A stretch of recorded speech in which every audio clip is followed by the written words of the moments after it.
Welcome back to the deep dive. We cut through the noise, getting you straight to the essentials. Today, we're stepping back in time. Right after World War I, Europe's mapped, totally redrawn, new nations, and, well, some really complex questions about who owned what.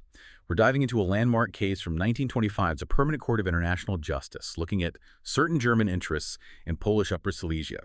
Our mission today, to really pull back the curtain on how international law, still pretty new in its modern form back then, started to wrestle with big ideas like national sovereignty, property rights, and, just figuring out what treaties actually meant. This wasn't just some minor disagreement. It was a real high-stakes legal chess match. Germany versus the new Polish Republic.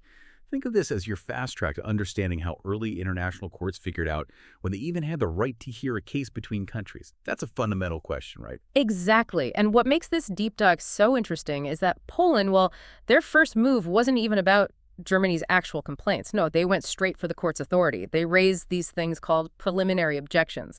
It's sort of like saying the referee shouldn't even be on the field, let alone start the game. It forces us to ask, what really gives an international court the green light to step into a fight between nations? Okay, so let's unpack this fascinating procedural fight. Germany was the applicant, bringing the case against Poland, the respondent, and their complaints focused on two main areas where they felt German property interests in Polish Upper Silesia were being violated.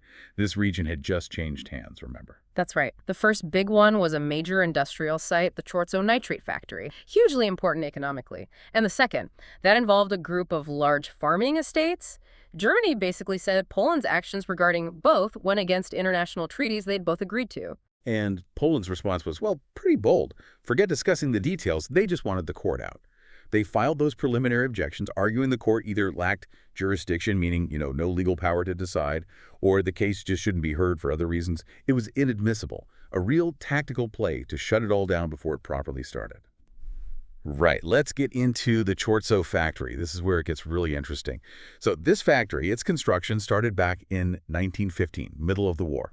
It was built for the German Empire by a company, Oberschlesische Stickstoff-Werke AG. They also ran it. And crucially, they brought their own patents, their licenses, the tech that made it work, the land itself, registered to the German Reich. Then things shift. December 1919, a new German company pops up, Oberschlesische Stickstoff-Werke AG. And the German Reich sells the Chorzow factory to this new company. And this is key. It wasn't just the land and buildings. It was the whole operation. The patents, licenses, equipment, stock, everything. This new company gets registered as the owner in early 1920. A private deal, Reich to private German company. Okay, fast forward to July 1922. Upper Silesia is now part of Poland. And the Polish authorities, they move fast. They declare the German company's land registration totally void, just wipe it off the books. The Polish treasury is put down as the new owner.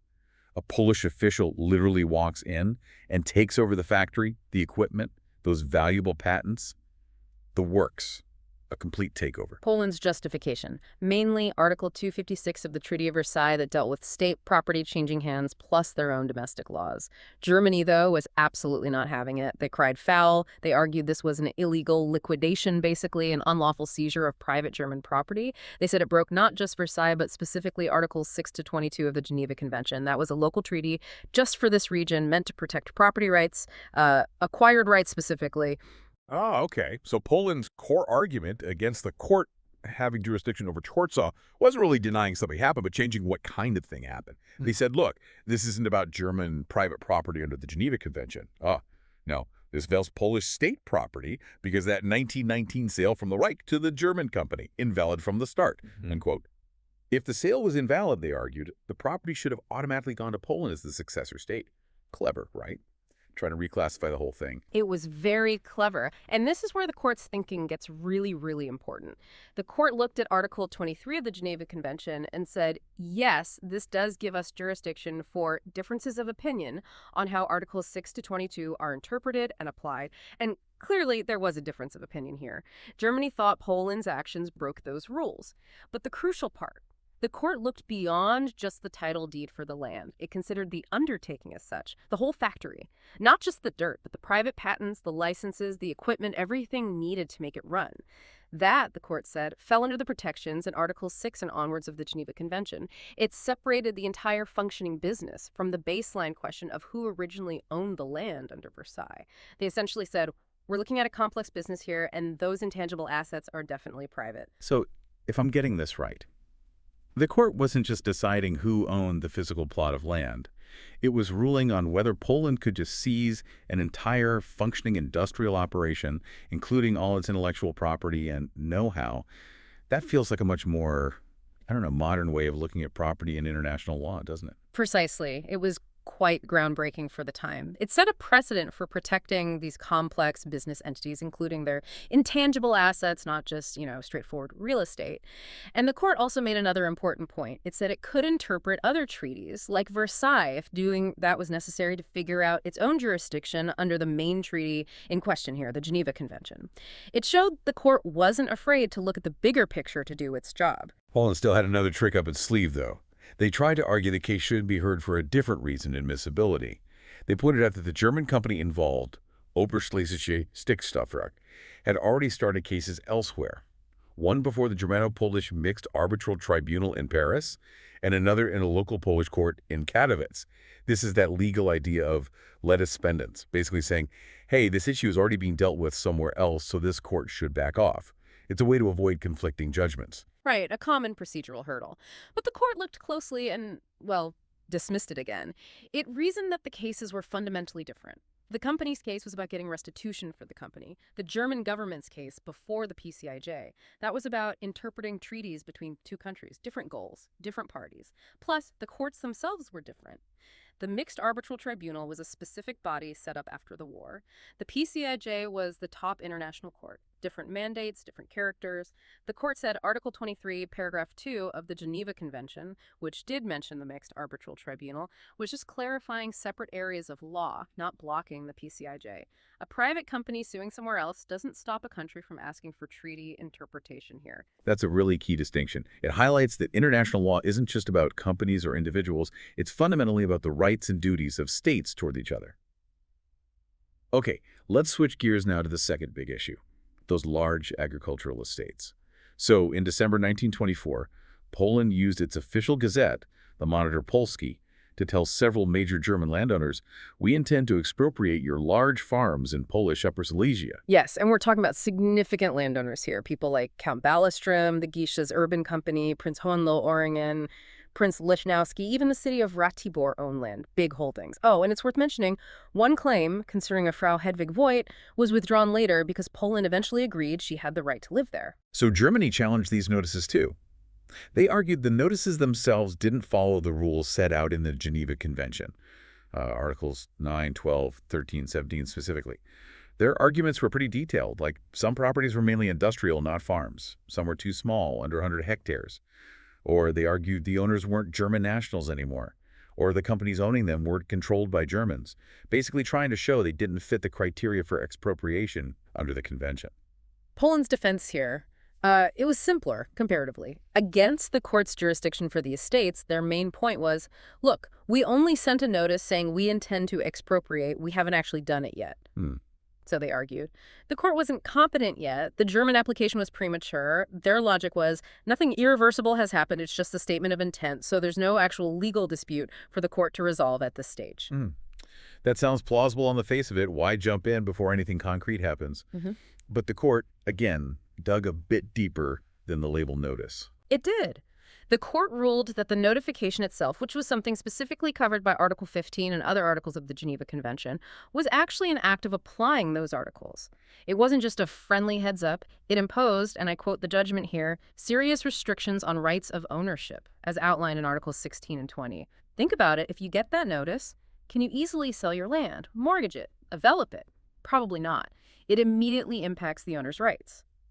So this clear disagreement about how to interpret and apply the convention specifically, whether just notifying someone counted as applying the law in a way that created a dispute, was enough for the court to say, yes, we have jurisdiction.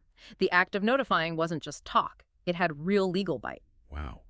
So the court is saying that even these preparatory steps by a state, if they actually restrict private rights under a treaty, can trigger an international legal case right then and there.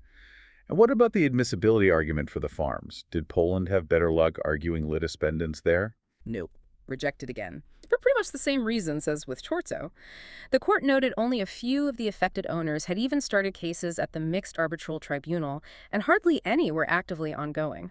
And furthermore, Article 19 of the Convention, which Poland tried to use, was about a different situation, like owners disputing if they were actually German nationals or if their company was German-controlled. It didn't apply to the bigger question Germany was raising. Was Poland's entire plan to expropriate these specific properties legal under the Convention in the first place? The scope was different. Okay, so after all that back and forth, all these intricate arguments about procedure, jurisdiction, admissibility, what was the final word from the Permanent Court of International Justice on August 25th, 1925? The court delivered a clear verdict. It dismissed all of Poland's preliminary objections, every single one. It was unanimous for the Chortso factory part and almost unanimous for the agricultural estates. Yep. Both sets of cases, the factory and the farms, were declared admissible. The court confirmed it had jurisdiction. That's huge. A really pivotal moment for the court and for international law generally. It basically meant the court was flexing its muscles, asserting its authority over these really thorny international disputes. It allowed the actual substance of Germany's claims to finally be heard. It wasn't just a procedural win for Germany, it was the court establishing its role as a serious interpreter and enforcer of treaties between nations. Looking back at this case, almost a century old now, it really shows how complex these legal fights can get, even before you touch the main disagreement. It just highlights that painstaking process of figuring out jurisdiction and how much weight every word in a treaty can carry. The way the court distinguished between just owning land and owning an entire undertaking, or how it viewed the legal impact of a mere intention to expropriate. Those were big steps. Absolutely, and it really underscores that even things that might seem like just procedural steps, like sending a notice or how you classify an asset, can have profound legal consequences under international law. The court showed it was willing to look past the labels and examine the real effects of state actions on rights protected by treaties. That was quite advanced thinking. And of course, after clearing these hurdles, the court did eventually rule on the merits, leading to another landmark judgment about reparations for breaking international law, a principle that's still incredibly relevant today. So, wrapping this up, what really stands out to you from our deep dive today? Maybe consider how the court's pretty bold approach back in 1925. Interpreting treaties broadly to protect complex property rights, including intangible stuff, and finding legal significance even in intentions if they impact rights. How that might still echo in today's international disputes over assets, investments, and state actions in our incredibly connected world. These early cases really did lay down so much of the foundation for the international law we see today. Always more to learn by looking back.